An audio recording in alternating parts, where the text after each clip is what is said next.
Hey everybody, it's Miss Carrie, and I am back to show you guys how to play a super cool song known as Radioactive by Imagine Dragons. It was a super big hit a couple years back, and it's a song that a lot of my students request.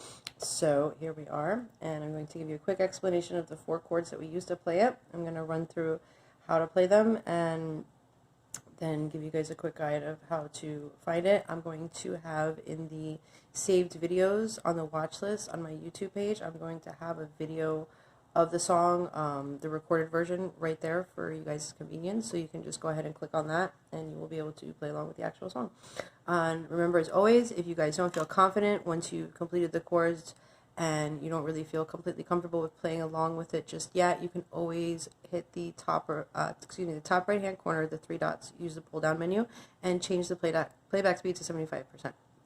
And you guys will play at a slower speed. So the 4 chords we're going to be using today are going to be the A minor here. So if you guys want to take a little screenshot, that's our A minor. We're also going to be using the C chord, the C major chord.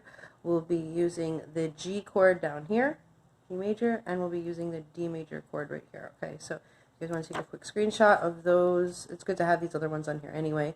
I'm going to do a quick breakdown about how to read a chord chart in case you guys forgot. For that, we're going to use the A minor chord here. So when I'm playing the A minor chord, you're going to notice I have 6 lines that are going up and down. Remember, each line going up and down is representing a string. So this here would be your 6th string, your low-pitched E string, your 6th string open. So it would be your 5th, your 4th, your 3rd, your 2nd, and respectively your 1st string. So remember, E, A, D, G, B, E, or if you remember the other way, E, B, G, D, A, E.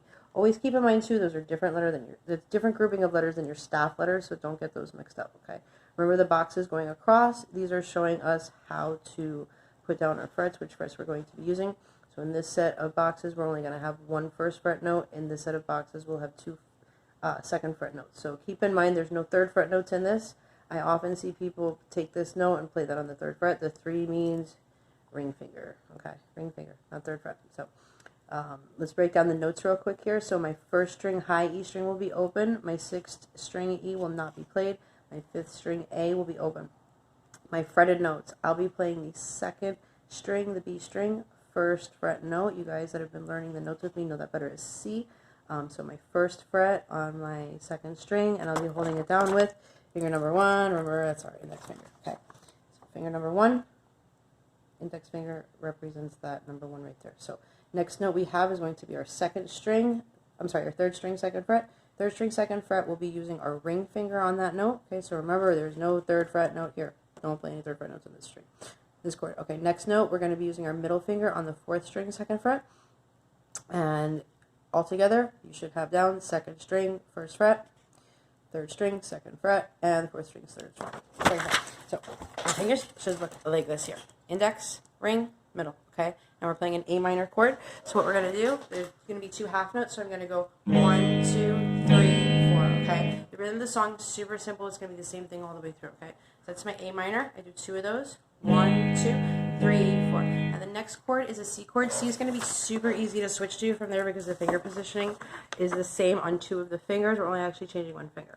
Here's my C chord. So my E, high string E, will be open.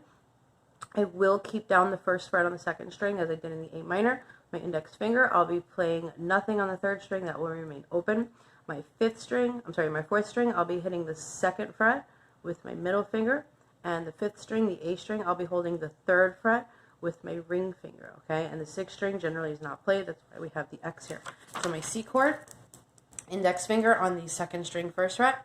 3rd string remains open. 4th string, 2nd fret with the middle finger. And then 5th string, 3rd fret with the ring finger. And then same thing like before. I'm going to strike from the 5th string down. So I'm going to go 1, 2, and 3, 4. Okay, so same pattern. 1, 2, 3, 4. Okay, so one thing I want you guys to keep in mind when you're switching from the A minor to the C chord is that you're really essentially only changing 1 note. Okay, so my index finger will remain the same, and my middle finger note will remain the same. So what's changing here is my ring finger on the 3rd string, 2nd fret. Okay, so I'll be going from the 3rd string, 2nd fret to the 5th string, 3rd fret when I change that note. Okay, so if you look, when I go A minor, C, I'm leaving these 2 fingers. This finger is the only one that should be moving. It's a very easy chord so to come into from the A minor. So let's do that together with the A minor. So we're going to have our A minor to start. 1, let's try again. 1, 2, 3, 1, 2, 3, 4. Okay, so see, it's super easy change from the A minor to the C. Okay, so the next one, not so easy. Okay, let's take this one down a little bit. So the G chord down here at the bottom, you're going to notice I modified this. A textbook G chord actually uses a pinky finger here. I found that most people actually play their Gs this way anyway. So this is how I tend to teach my G because it is a little bit easier. And we're only holding 3 notes in this G. There's another G you guys might see me play where I throw in an extra note. So that's just a little bit of a modification. I call it the Eagles G. That's how I learned G when I was a kid. So anyway, coming back to this G here. So my 6th string, I'll be holding my middle finger on the 3rd fret. So the low string, E6 string, middle finger, 3rd fret. My 5th string, I'll be holding the 2nd fret with my index. My 4th, 3rd, 2nd strings will all be open. Okay, so remember 6th string, middle finger, 3rd fret, and then my index finger, 5th string, 2nd fret. My ring finger is going to come all the way down to the 1st string, 3rd fret. Okay, and then this string, there's no restrictions. I'll be striking all 6 strings from lowest to highest. So now I've got the G chord, so I'm going to go 1, 2, 3, 4. Okay, so that's my G. My G, remember, 6th string, 3rd fret, middle finger, 5th string, 2nd fret, index finger, and then my 1st string, 3rd fret with the ring finger, and I'm striking all 6. 1, 2, 3, 4. Okay, so let's piece those all together. So we have A minor, C, G. So we're going to go A minor 2 times like half notes. 1, 2, 3, 4 to C, 2, 3, 4 to G here. 2, 3, 4. Last chord is a D. Okay, so the D chord here, middle of our paper here. Our 6th string and our 5th string should remain unplayed. My 4th string will be open. That's because that's the root note. A lot of times you'll see people play the D chord with the 5th string. Not really a big deal since A is part of the triad that makes up a D chord anyway, so not a big deal. 6th string, definitely don't want that one in there, okay? 4th string open. My 3rd string, I'll be doing the 2nd fret with my index finger. My 2nd string B, I'll be holding the 3rd fret with my ring.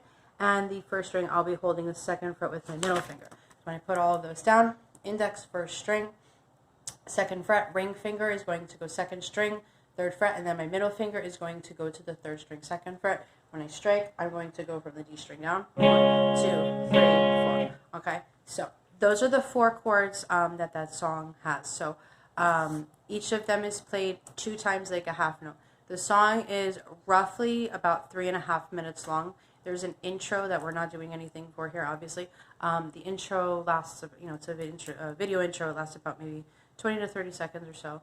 And then the actual song comes in, and there's a little break in the actual music video for it. If you watch a video that's not the official video from Imagine Dragons, it doesn't have that little break that they do with the little monster thing going on. So that's not in there. So when you do this one, that I'm giving you, it's the official version. So this one is going to have it. So let's recap that. So we have the A minor, 1, 2, 3, 4, then C, 2, 3, 4, then G, 2, 3, 4, then D, 2, 3, 4. Just repeats. A minor, 2, 3, 4, then C, 2, 3, 4, then G, 2, 3, 4, and D, 2, 3, 4. And you're basically going to do these 4 chords for about 3 minutes and 30 seconds over and over again. Okay? Then you have a little song. So super easy. Most pop songs you guys are going to find, that's why when you guys take my class, I try to take you guys away from some of the pop and give you, some heavier rock and things like that, because they have more clearly defined riffs, and there's just a little bit more to it. So when you become a little bit of a well-versed guitar player, you kind of tend to stray away from pop music because the musical element of it, it's meant to be catchy, and it's meant to be something that people kind of can kind of cling on to easily. So as far as riffs are concerned, there's not that much. So even the AC/DC one we did had more than that. So 4 chords.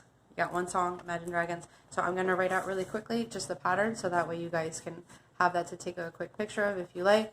Remember, you're doing A minor twice like half notes. You're doing C 2 times like half notes, G 2 times like half notes, and D 2 times like half notes. So basically what you have here is your pattern of A minor, 2 half notes, C 2 half notes, G 2 half notes, and D 2 half notes. Okay, so the honest truth is, once you know about, I'd say 5 or 6 major chords and about 2 or 3 minor chords, you could play about 50 Imagine Dragons songs. So that's really cool. Same thing with 21 Pilots. So those are 2 bands, super easy to kind of start with. If you guys want to just kind of get your feet wet with chords, pick up those kind of songs. If you guys want to do something that's a little bit more of a challenge, go into heavier stuff. So stay tuned. I'm going to give you guys the next exercise in the book that's going to go for 8th notes, okay? Tune in next time, guys. See you guys soon.